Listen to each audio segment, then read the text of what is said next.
صرف 5 منٹ کا مدرسہ قرآن و حدیث کی روشنی میں 2 رمضان المبارک۔ نمبر 1، اسلامی تاریخ۔ حضرت آدم علیہ السلام کا دنیا میں آنا۔ حضرت آدم علیہ السلام پیدائش کے بعد ایک عرصے تک جنت میں تنہا رہتے ہوئے بے چینی محسوس کرنے لگے، تو تسلی کے لیے اللہ تعالیٰ نے ان کی بائیں پسلی سے حضرت حوا علیہ السلام کو پیدا کیا اور دونوں کو حکم دیا کہ اس درخت کے علاوہ جنت کی تمام نعمتوں کا استعمال کر سکتے ہو۔ شیطان نے وسوسہ ڈال کر بہکایا کہ اس درخت کی خصوصیت یہ ہے کہ اس کا پھل کھانے کے بعد تم ہمیشہ جنت میں رہو گے۔ چنانچہ شیطان کے دھوکے میں آ کر انہوں نے اس درخت کا پھل کھا لیا۔ اللہ تعالیٰ نے اس غلطی کی وجہ سے جنت کا لباس اتار کر دونوں کو دنیا میں بھیج دیا۔ حضرت آدم علیہ السلام اپنی غلطی پر بہت شرمندہ ہوئے اور ایک مدت تک توبہ و استغفار کرتے ہوئے اللہ کے سامنے روتے رہے۔ پھر اللہ تعالیٰ نے ان کی توبہ قبول فرمائی اور بیت اللہ کی تعمیر کی سعادت ان کے حصے میں آئی۔ اس کے بعد حضرت آدم و حوا علیہم السلام ہی سے نسل انسانی کا سلسلہ شروع ہوا۔ نمبر 2، حضور صلی اللہ علیہ وسلم کا معجزہ۔ آپ صلی اللہ علیہ وسلم کی ولادت کے وقت کا معجزہ۔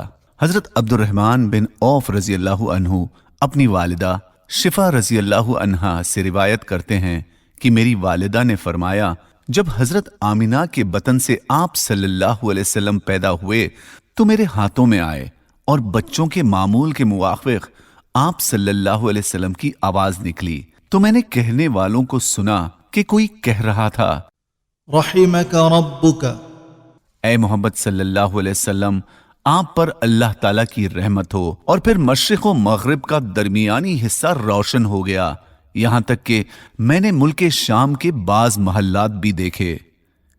نمبر 3، ایک فرض کے بارے میں، جانوروں میں زکوٰۃ۔ رسول اللہ صلی اللہ علیہ وسلم نے قسم کھا کر فرمایا، جس کے پاس اونٹ، گائے یا بکری ہو اور وہ اس کا حق ادا نہ کرتا ہو تو قیامت کے دن ان جانوروں میں سے سب سے بڑے اور موٹے کو لایا جائے گا جو اپنی کھروں سے اس آدمی کو روندے گا اور سینگ مارے گا۔ جب جب بھی آخری جانور گزر جائے گا تو پہلے جانور کو لایا جائے گا۔ یہ سلسلہ اس وقت تک چلتا رہے گا جب تک کہ لوگوں کا حساب نہ ہو جائے۔ فائدہ، جس طرح سونے، چاندی اور دوسری چیزوں میں زکوٰۃ فرض ہے، اسی طرح جانوروں میں بھی زکوٰۃ فرض ہے جبکہ نصاب کے بقدر ہو۔ نمبر 4، ایک سنت کے بارے میں، افطار کرنے کی دعا۔ نمبر 4، ایک سنت کے بارے میں، افطار کرنے کی دعا۔ جب آپ صلی اللہ علیہ وسلم افطار فرماتے تو یہ دعا پڑھتے، اللہم لک صمت وعلی رزقک افطرت۔ ترجمہ، اے اللہ میں نے تیرے لیے روزہ رکھا اور تیرے ہی دیے ہوئے رزق سے افطار کر رہا ہوں۔ نمبر 5، ایک اہم عمل کی فضیلت، افطار کرانے والے کے لیے 3 انعام۔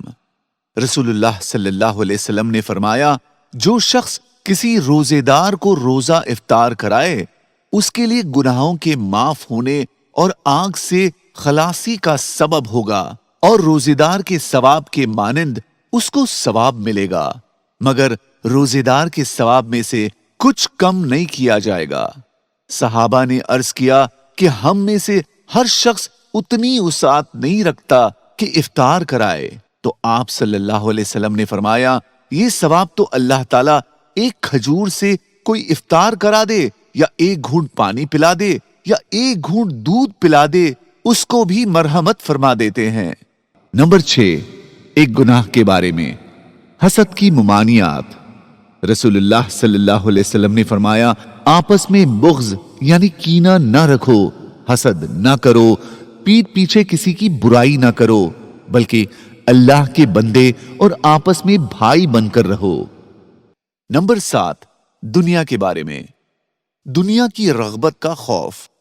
رسول اللہ صلی اللہ علیہ وسلم نے فرمایا، میں تم سے پہلے جانے والا ہوں اور میں تم پر گواہ ہوں، تم سے ملنے کی جگہ حوض ہوگی اور اب میں یہاں کھڑے ہو کر اسے دیکھ رہا ہوں۔